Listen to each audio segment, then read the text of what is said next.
오늘 말씀의 제목이 상황을 통제하는 사람입니다. 우리가 같은 현상을 보고 동일한 해석이 나오지 않는다는 것을 우리는 다 알고 있습니다. 물컵에 물이 반이 있으면 반밖에 없다라고 말하는 사람이 있고 반이나 있다라고 말하는 사람이 있다는 것을 우리는 다 알고 있죠. 삶에서도 마찬가지입니다. 삶의 동일한 문제에 있어서 그것을 바라보는 여러 시각이 존재합니다. 오늘 이 본문에 보면 동일한 상황에 대해서 서로 반응을 다르게 보인 두 사람을 우리가 보게 됩니다.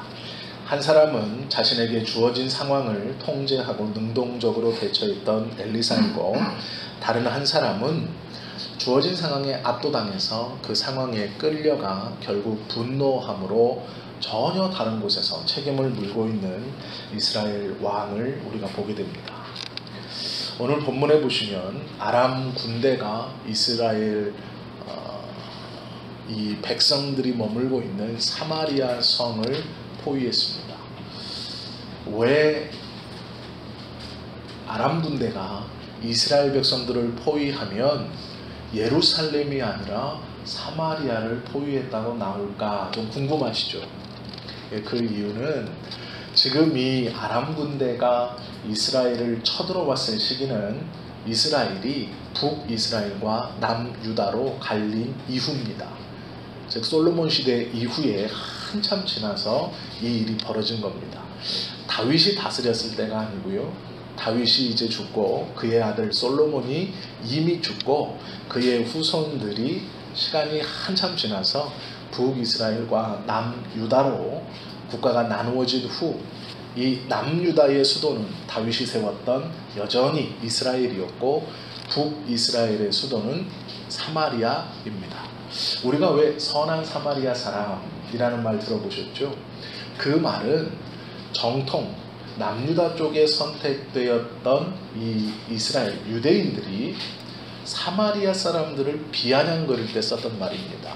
왜 비아냥거리냐면 북이스라엘이 남유다보다 먼저 망하고 그 망한 그 사마리아에 이방인들과 이 유대인들을 혼합시켜서 인종을 섞어버렸습니다. 그렇게 해서 사마리아에 이 강제로 이주해 놓고 그곳에서 살게 했습니다. 그래서 이 사마리아라는 동네는 예루살렘 성이 제1도성 가장 번성했던 곳이고 사마리아는 두 번째로 번성했던 곳입니다. 그런데 그곳이 예수님 시대에 가서는 이방인과 유대인들을 혼합시켜서 억지로 거주하게 했던 동네입니다.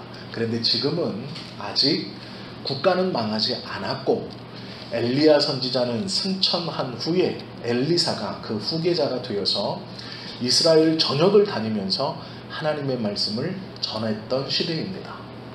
그때의 왕이 그 유명한 아합입니다. 우리가 다 알고 있는 아합입니다. 그 왕을 오늘 본문은요 이름을 기록해 주지 않아요. 왜 그러냐면 아합 왕이라는 걸 다 앞뒤 문맥을 읽어보면 알 수 있는데 특별히 이 6장에서 벌어지는 아람 군대와의 전쟁에서 아합은 그냥 흘러가는 사람처럼 이름이 등장하지 않습니다. 오로지 엘리사와 그의 사환만 등장합니다. 심지어는 이 사마리아를 둘러싸고 있는 아람 왕의 이름도 등장하는데 그 아람 왕의 적군을 막아서고 있는 북이스라엘의 왕의 이름을 등장시키지 않는 것은 이 왕의 보인 반응이 이스라엘 사람의 반응이 아니고 믿음의 사람의 반응이 아니고 또한 전혀 주목할 만한 것이 아니기 때문에 그렇다라는 것이죠. 엘리사와 이름이 기록되어 있진 않지만 아합이라는 것을 우리는 알고 이 본문을 보면 이해가 좀 빠릅니다. 똑같이 아람인들에게 포위당해서 겪는 상황 속에 두 사람의 보인 반응이 극명하게 다릅니다. 그것은 무엇을 보느냐의 차이이죠. 열왕기하 6장 8절에 보면 아람 왕에 대해서 설명하기를 전쟁에 능하다 이렇게 기록하고 있습니다. 8절 말씀을 보시면 그때에 아람 왕이 이스라엘과 더불어 싸우며 그의 신복들과 의논하여 이르기를 우리가 아무데 진을 치리라 하였더니 라고 말합니다. 즉 아람 왕이 자신들의 신하들을 모아놓고 이스라엘을 우리가 이제 점령하러 들어가는데 여기가 길목이니까 그곳에 매복을 하고 있자, 이렇게 작전을 짰습니다. 근데 문제는 그 작전을 짜는 그 작전마다 이스라엘 왕이 어느 곳에 숨어 있는지 알고 그 매복군들을 격파하고 있다는 것이죠. 이스라엘은 국력이 강력한 나라가 아닙니다. 아람 왕이 애먹을 필요가 없이 약한 나라입니다.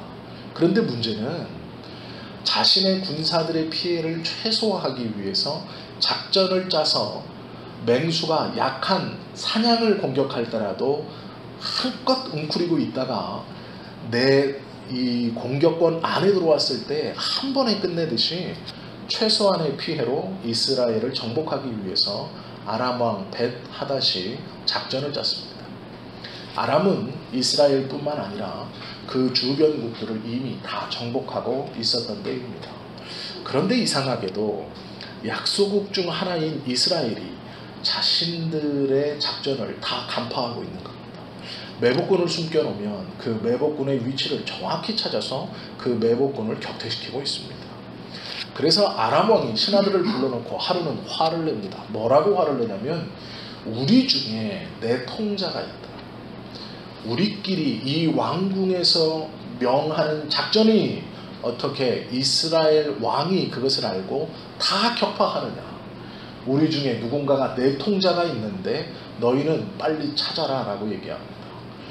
너희 중에 누군가가 내 말을 이스라엘 왕에게 전달하는 자가 있는데 어찌하여 그것을 찾아내지 못하고 있느냐라고 꾸중하죠. 그때 한 신하가 아람 왕에게 말합니다.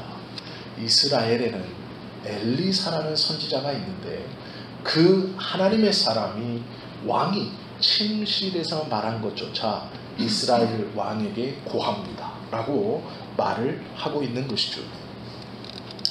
이 아람 왕은 화가 났습니다. 엘리사, 그래, 그를 잡으면 될 것이다. 그가 어디 있는지 알아봐라. 신하들은 이미 엘리사가 어디 있는지 알고 있었습니다. 그래서 말을 해줍니다. 도단에 있습니다. 이 아람 왕은 이스라엘을 정복하기 위해서는 먼저 이 엘리사를 잡아야 한다는 것을 알았습니다. 그래서 어느 날 새벽 시간을 정하여 이 엘리사가 거주하고 있는 도단성을 에워싸버립니다. 그리고 이 엘리사를 잡기 위해서 많은 말과 병거와 군대를 동원하여 도단성을 싹 싸고 있을 때 그날 새벽 도단성이 포위됐다는 것도 알지 못한 채 아침 일찍 일어났던 이 엘리사의 사환이 뛰어와서 깜짝 놀라 엘리사에게 말합니다. 선지자여, 내 주여. 그런데요, 이 문장 앞이 참 재밌습니다. 어떻게 되어 있냐면요, 라는 말이 있어요. 성경에 감탄사가 있습니다. 즉 사환이 엘리사 앞에 나와서 대화를 시작하는데 이렇게 시작합니다. 이게 무슨 말일까요? 죽었구나 라는 뜻입니다. 내 주여, 우리가 어찌하리이까? 아람 군대가 성을 에워싸고 있습니다. 아마도 우리를 모두 죽일 것 같습니다. 얼마나 살기가 득이양양했든지 성을 둘러싸고 있는 아람 군대를 보고 엘리사의 종은 벌벌 떨면서 엘리사에게 우리가 다 죽을 것 같습니다 라고 상황을 전하죠. 절대절명의 위기 상황입니다. 그 이야기를 듣고 엘리사가 16절에 보면 이렇게 대답합니다. 대답하되 두려워하지 말라. 우리와 함께한 자가 그들과 함께한 자보다 많으니라 하고. 사환은 이 말씀을 이해할 수 없었습니다. 지금 도단을 둘러싼 수많은 아람 군대는 눈에 보였지만 엘리사가 말하는 우리와 함께한 자는 눈에 보이지 않았죠. 사환은 절망했습니다. 죽을 것이라고 생각했습니다. 그것은 이스라엘 왕도 마찬가지입니다.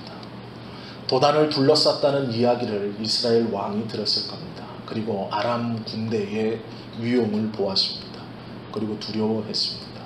유일하게 엘리사만이 우리와 함께 한 자가 저들보다 많으니 걱정하지 말아라 라고 이야기합니다. 세상에 속한 사람들이 보는 시각과 하나님께 속한 사람이 보는 시각은 달라야 합니다. 세상은 물량을 보고 군대의 수를 보고 군대의 강함을 봅니다. 그러나 하나님께 속한 사람은 지금 내가 누구를 의지하고 있느냐를 보면 되는 겁니다. 아무리 많은 군대가 쳐들어와도 하나님을 붙들고 하나님께 있다면 하나님이 그것을 해결시켜 주실 것이기 때문이죠. 그러나 이스라엘 왕도 사환도 하나님께 자신이 붙어 있다라는 생각을 하지 못합니다. 유일하게 엘리사가 하나님께 내가 붙어 있으면 된다라는 것을 알고 있죠. 하나님의 사람 엘리사는 믿음의 눈으로 그것을 보고 있고 이스라엘 왕과 지금 이 종은 육신의 눈으로 아람 군대를 보고 두려워하고 있습니다. 엘리사가 하나님께 자신의 수종드는 자를 위하여 기도합니다. 그것이 17절이죠. 기도하여 이르되 여호와여 원하건대 그의 눈을 열어서 보게 하옵소서 하니 여호와께서 그 청년의 눈을 여심해 그가 보니 불말과 불병거가 산에 가득하여 엘리사를 둘렀더라라고 이야기하고 있습니다. 하나님의 은혜를 보는 사람, 역사를 보는 사람과 그렇지 못해 두려움에 떠는 이 엘리사의 종이었던 청년이 보인 반응이 너무나 다르죠.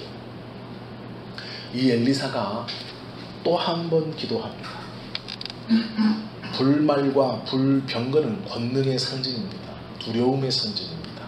그런데 엘리사가 기도하기를 하나님 이 불말과 불병거를 동원하셔서 저 아람 군대를 물리쳐 주십시오라고 기도하지 않아요.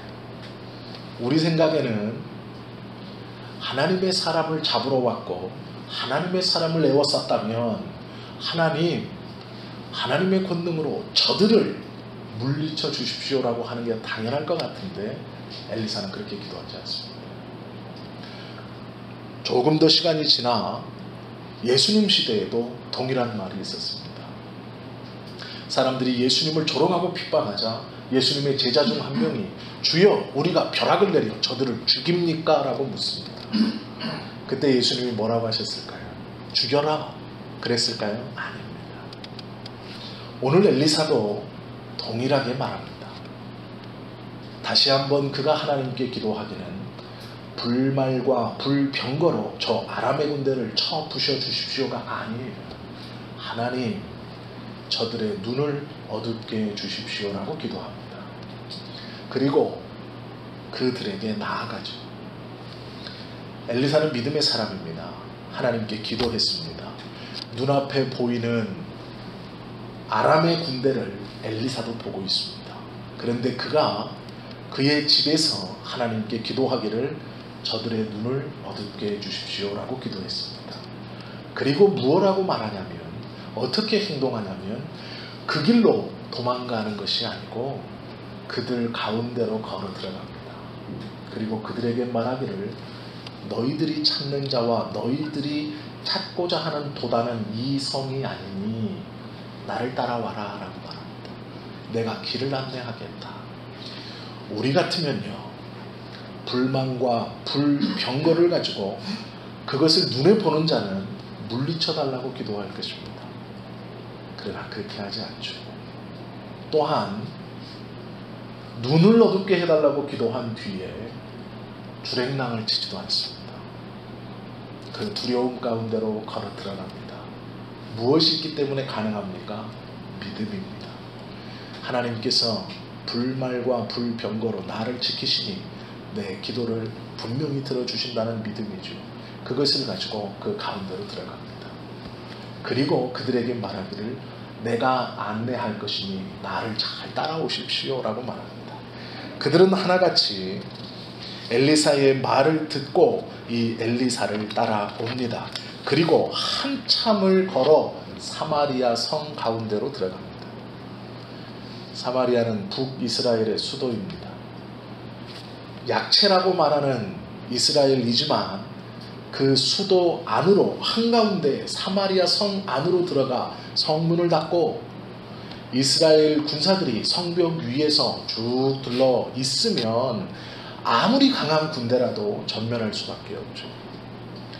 엘리사가 수많은 아람 군대를 뒤에 세우고 제일 앞에 성큼성큼 걸어 사마리아 성문 앞에 섰을 때를 한번 생각해 보십시오. 성문을 열어야 되나 말아야 되나 고민했을 겁니다. 성 안에 있는 사람은 고민했을 겁니다. 또한 이스라엘 왕도 고민했을 겁니다. 이게 무슨 일이냐? 아람 군대를 엘리사가 안내해서 사마리아 성 안까지 들어오고 있는 상황입니다. 아마 제가 생각하기에는 성문지기는 엘리사의 권위에 눌려 성문을 열었을 겁니다. 아람 군대가 성문 안으로 다 들어오자 이스라엘 왕이 흥분하여서 엘리사에게 2번이나 묻습니다. 아버지라고 부릅니다. 엘리사를. 아버지, 우리가 7위일까? 우리가 7위일까? 지금은 엘리사가 죽여라라고 말하면 아람 군대가 전멸할 상황입니다. 그때 사마리아 이 이스라엘의 왕은 급했습니다. 엘리사를 아버지라고 부릅니다. 아버지, 우리가 7위일까? 우리가 7위일까? 죽입니까? 허락 빨리 하십시오. 죽입니까? 이 전쟁을 승리로 끝내는 겁니까? 이제 이 군대를 몰살시키면 되는 겁니까? 급하죠. 그런데 엘리사가 다르게 이야기합니다. 20절에 보시면 여호와여 이 무리의 눈을 열어서 보게 하소서라고 말하죠. 아람 군대의 눈이 떠졌습니다. 자기가 사마리아 성 한가운데 포위되어 있다는 것을 보게 됩니다. 아람 군대가 어땠을까요? 죽었구나 했을 겁니다. 그리고 이스라엘 왕은 성벽 위에서 흥분하여서 엘리사에게 소리치며 묻고 있습니다. 죽입니까? 죽입니까? 아버지, 우리가 이들을 죽입니까? 라고 다급하게 묻습니다. 엘리사가 끄떡하면 그냥 죽는 겁니다. 그런데 엘리사가 이상한 말을 하죠. 죽이는 것은 쉬우나 우리가 저들을 전쟁 중에 포로로 잡았다 하여도 죽이면 되겠습니까? 하물며 지금 다 생포했으니 왕이여 죽이지 말고 잔치를 베풀어 저들을 후하게 대접한 후에 돌려 보내십시다 라고 말합니다. 이스라엘 왕이 얼마나 죽이고 싶었을까요? 죽이면 전쟁 끝낼 수 있다고 생각했을 겁니다. 다급했습니다. 그런데 엘리사가 죽이지 말자 하니 그 말에 순종합니다. 상황의 주도권이 엘리사에게 있기 때문이죠. 그리고 그 말을 듣습니다. 잔치를 베풀어 그들을 배불리 먹인 후에 돌려 보냅니다. 성경은 그렇게 돌아간 얼마 동안은 아람이 이스라엘을 쳐들어올 생각을 하지 못했다 기록하고 있습니다. 이렇게 해서 첫 번째 아람의 이스라엘 정복은 실패합니다. 환경을 주도했던 하나님의 사람이 사건의 중심 가운데 있었기 때문이죠. 그런데 2번째, 시간이 얼마 지나 아람 왕 벳 하단이 군대를 모아 도단을 포위한 게 아니라 바로 사마리아 수도를 포위해 버립니다. 그런데 얼마나 많은 군대를 데리고 왔는지 사마리아 성내에는 이제 물길도 끊기고 먹을 식량이 외부에서 유통되지 않기 시작했습니다. 도성 내에는 굶주림이 초래했고 그 가혹함은 식량 가격의 폭등으로 나타납니다. 성경에 보시면 나귀머리 한 마리가 은 80세겔 했다라고 기록하고 있습니다. 나귀는 여호와께서 부정한 짐승으로 정하신 것이고 먹지 말아야 될 짐승입니다. 그런데 먹을 것이 얼마나 없었는지 이 나귀 머리 한 마리가 80세겔, 지금 우리 돈으로 환산하면 2,400만 원입니다. 1세겔이 노동자 4일의 품삯입니다. 그러면 하루 일당을 10만 원 치면 40만 원이죠. 이것이 1세겔입니다. 80세겔은 약 2,400만 원입니다. 하나님이 부정한 짐승이니 먹지 말라라고 명한 나귀 머리, 먹을 것이 있었을 때는 하나님께서 먹지 말라고 했기 때문에 이것을 안 먹었을 겁니다. 다른 것들을 먹기 시작했겠죠. 그러다가 극한까지 왔을 때 율법에는 먹지 말라고 했지만 굶어 죽게 생겼으니 나귀 먹이도 거래되는 것이죠. 나귀 머리가 약 80세겔 2,400만 원. 더 비참한 것은 비둘기 똥이 150만 원에 팔리고 있습니다. 지금 돈으로 환산하면 비둘기 똥, 맞으면 기분 나빠 물티슈로 꼭 닦아줘야 차에 녹이 슬지 않는 그 비둘기 똥이 150만 원에 거래됩니다. 돈이라는 것이 값어치가 없는 것이죠. 무엇이든지 먹을 수 있으면 되는 것입니다. 상황이 이만큼 어려워졌죠. 아람 군대가 포위하면서 이스라엘 백성들은 굶주리기 시작했고 나귀 머리를, 비둘기 똥을 가격을 매겨 거래할 만큼 이 식량난이 급심해졌습니다. 문제는 이때 이스라엘의 왕은 아무것도 행할 수 없었다는 것이죠. 철저하게 무능력했습니다. 이스라엘 왕이 성벽 위를 지나고 있을 때 성벽 아래에서 한 여인이 왕에게 부르짖습니다. 나의 주 왕이여, 나를 좀 도와주십시오. 왕이 아래를 보며 소리칩니다. 여호와께서 너를 돕지 아니하시는데 내가 어찌 너를 도울 수 있느냐. 나는 너에게 줄 빵과 포도주도 없다. 자기도 굶고 있다는 얘기입니다. 나는 너에게 줄 빵과 포도주도 없다. 하나님이 널 돕지 않으시는데 내가 어떻게 널 도울 수 있겠느냐. 그리고 나서 한다는 말이, 그래, 말하고 싶은 것은 무엇이냐 라고 되묻죠. 이때 이 여인이 소름 끼치는 이야기를 합니다. 옆집 여자가 내게 이르기를, 우리가 너무 배가 고프니 오늘은 너의 아들을 잡아먹고 내일은 나의 아들을 삶아 먹자 했습니다. 그래서 우리 아들을 삶아 먹었습니다. 그런데 이제 너희 아들을 삶아 먹자 하니 그 여자가 자기 아들을 감췄습니다 라고 얘기합니다. 왕에게 판단해달라고 이야기를 하고 있습니다. 두 집이 배가 고파서 아들이 하나씩 있으니까 오늘은 너희 아들을 잡아먹고 며칠 지나 우리 아들을 잡아먹자. 그래서 왕이여, 내 아들은 잡아서 먹었습니다. 그런데 저 여인이 자기 아들은 숨겨놓고 안 내줍니다. 이거 판결해 주십시오. 얼마나 비참한 이야기입니까? 자식을 잡아먹는데 숨겼다고. 그걸 내놓으면 어떻게 하겠다는 얘기예요. 잡아먹겠다는 얘기죠. 안 내놓으면요, 안 내놨다는 건 뭔 얘기예요? 자기 아들은 잡아먹었다는 얘기예요. 왕은 철저하게 무능합니다. 그때 이 왕이요, 분노가 일었습니다. 어떠한 분노일까요? 하나님의 사람에 대한 분노입니다. 왜 엘리사는 상황이 이 지경이 되도록 우리 이스라엘을 구원해 주지 않을까 라고 하는 분노입니다. 내가 그 엘리사를 찢어 씹어 먹겠다라고 성경이 기록하고 있습니다. 이스라엘 왕은 자신의 무능함으로 하나님 앞에 나아가는 것이 아니라 이 일을 해결시켜 주지 않는 하나님의 사람이라고 부르는 엘리사에게 그 증오와 분노를 돌립니다. 그러면서 엘리사를 찾아라, 내가 찢어서 갈아 마시겠다라고 말하는 거예요. 그게 성경의 본문입니다. 뼈를 토막내어 씹어먹겠다라는 것이 원어적 표현입니다.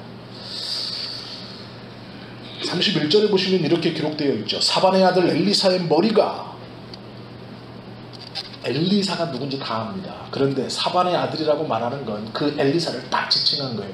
엘리사라는 이름이 여러 명일 수 있습니다.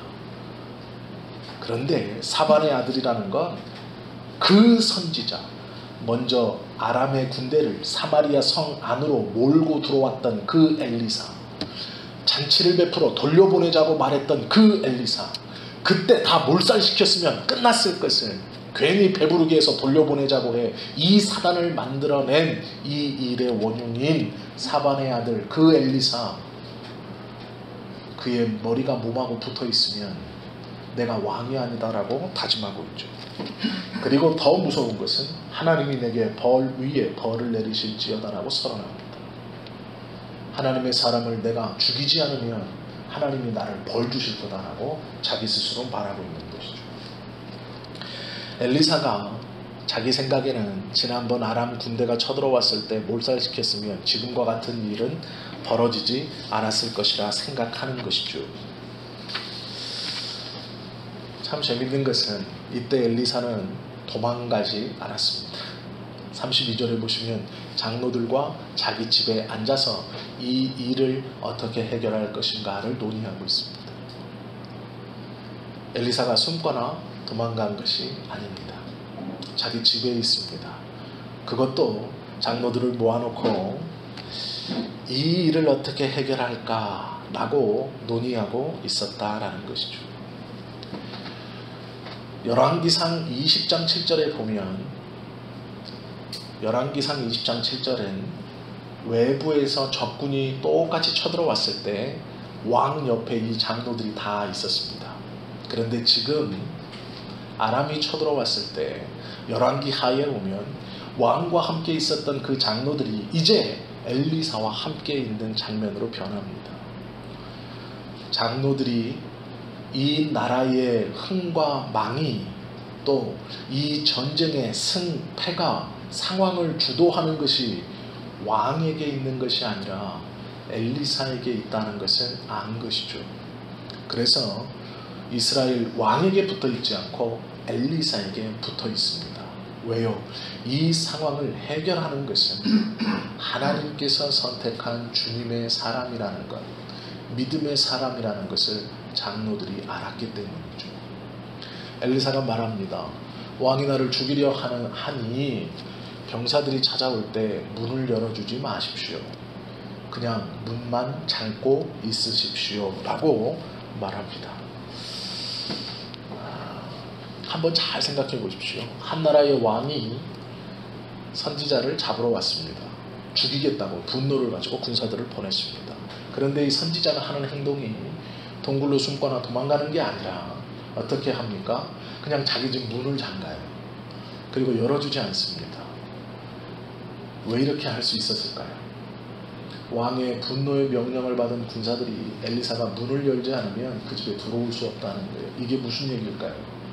하나님께서 엘리사의 권위를 그만큼 세워주셨다라는 뜻이죠.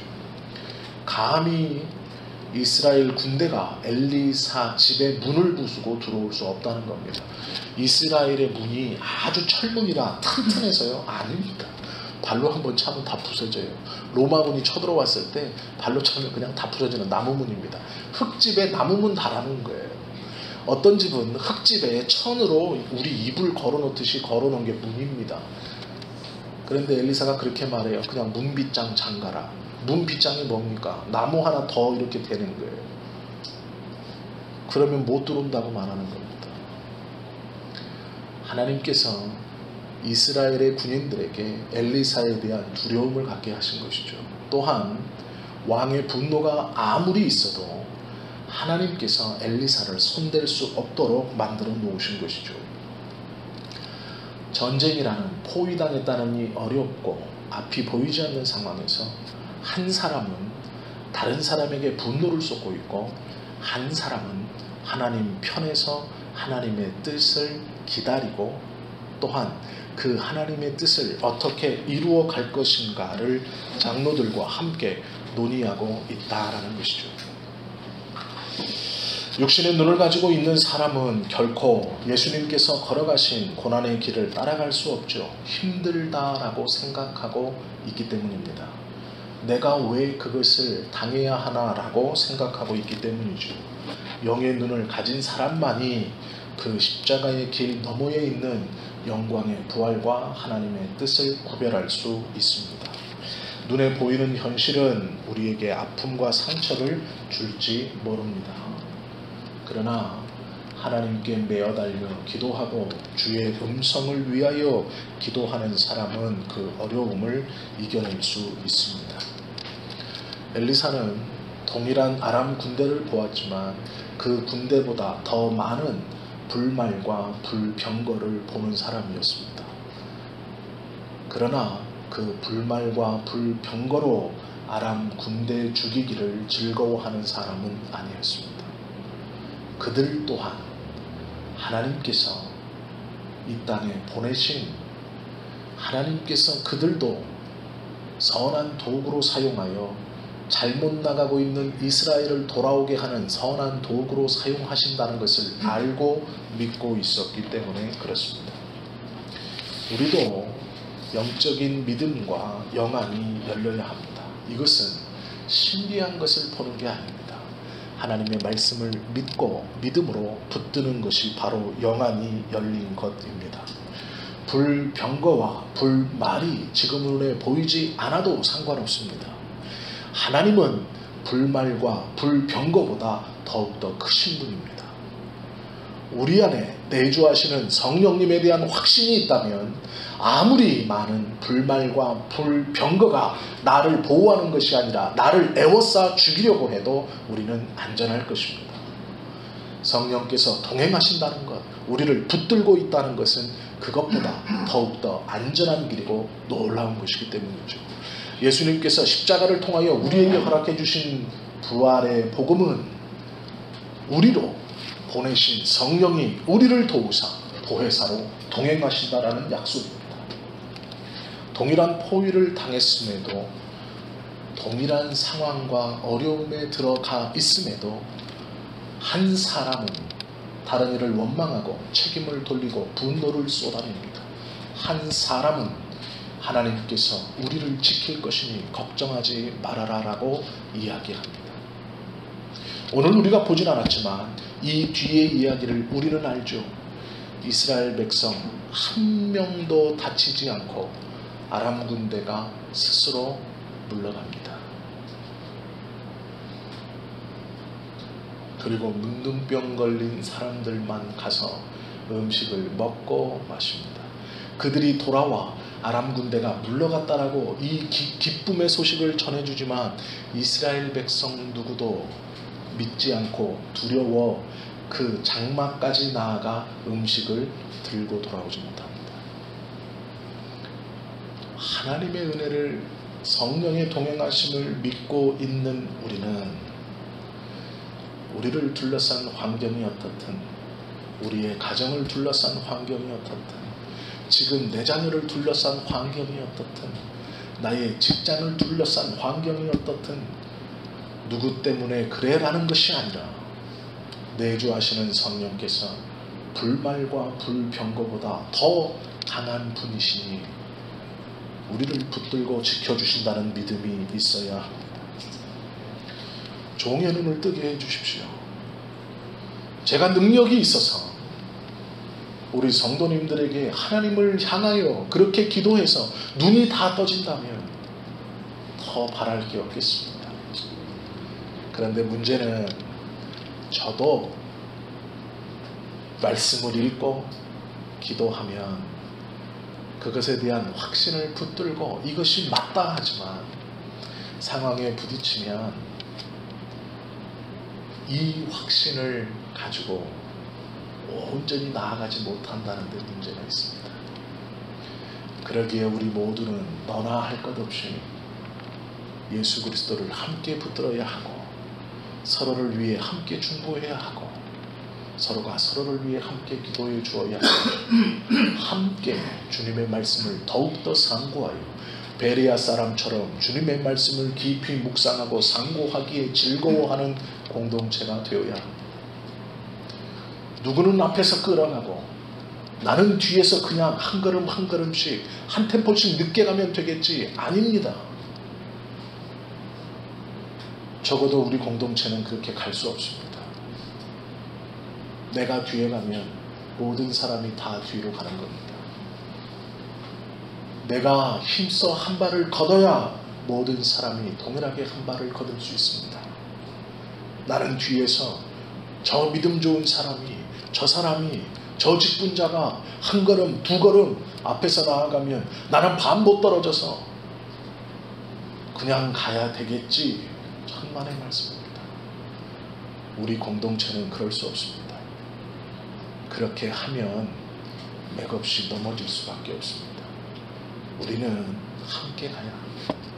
너나 할 것 없이 함께 주님을 붙들어야 하고, 함께 기도해 주어야 하고, 서로를 위로해 주어야 합니다. 하나님의 말씀을 함께 붙들고 함께 가야만이 우리 모두가 다 서로가 서로를 위해서 하나님 이들의 눈을 떠 주님의 은혜와 역사를 보게 해 주십시오라고 다 기도할 때 한 사람도 빠짐없이 힘을 내어 한 걸음을 내디딜 수 있습니다. 우리 공동체가 영적으로 강하다면 무슨 걱정이 있겠습니까?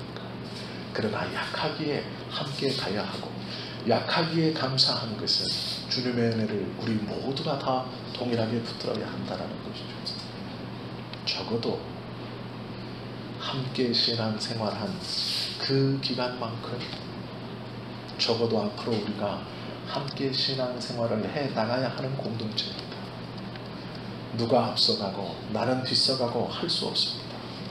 함께 가지 않으면 모두 다 한 발 전진하지 못합니다. 우리 모두가 다 누구는 이스라엘 왕이 돼서도 안 되고, 누구는 엘리사의 종이 돼서도 안 됩니다. 우리 모두가 다 믿음의 사람인 엘리사가 되어야 합니다. 함께 믿음으로 한 발을 걸어가야 합니다. 하나님의 말씀을 믿음에 우리 안에 있는 그 복음의 비밀을 붙들고 서로가 서로를 위해서 기도하고 걸어가야만이 우리 성지 교회는 큰 걸음을 내디딜 수 있습니다. 누구에게 맡겨놓고 한 걸음 물러서 있을 생각하시면 안 됩니다. 그런 교회는 꿈쩍할 수 없습니다. 우리 모두 다 함께 하는 것이 맞다라는 것이죠. 요한복음 6장 63절을 보시면 성경에 이렇게 말합니다. 살리는 것은 영이니 육은 무익하니라. 우리를 두렵게 하는 것은 육의 문제입니다. 우리를 움츠려들게 하는 것은 육의 문제입니다. 그러나 우리는 성령 하나님의 인도함대로 우리 모두가 함께 기도하여 함께 한 걸음을 걸어갈 수 있어야 합니다.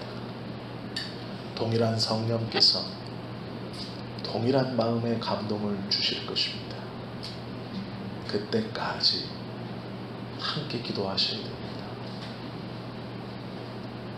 우리 모두가 엘리사가 되어야 합니다. 우리 모두가 다 믿음의 사람이 되어야 하는 것이죠. 우리 성지교회가 그러한 공동체와 우리 또 개인이 그러한 믿음을 가지고 영의 눈을 떠 내주하시는 성령 하나님만을 붙들고 함께 한 걸음씩 전진해 가시는, 그리하여 상황에 파묻히는 교회가 아니라 상황을 주도해 나가는 교회가 또한 성도가 되실 수 있기를 예수님의 이름으로 축원합니다. 기도하시겠습니다.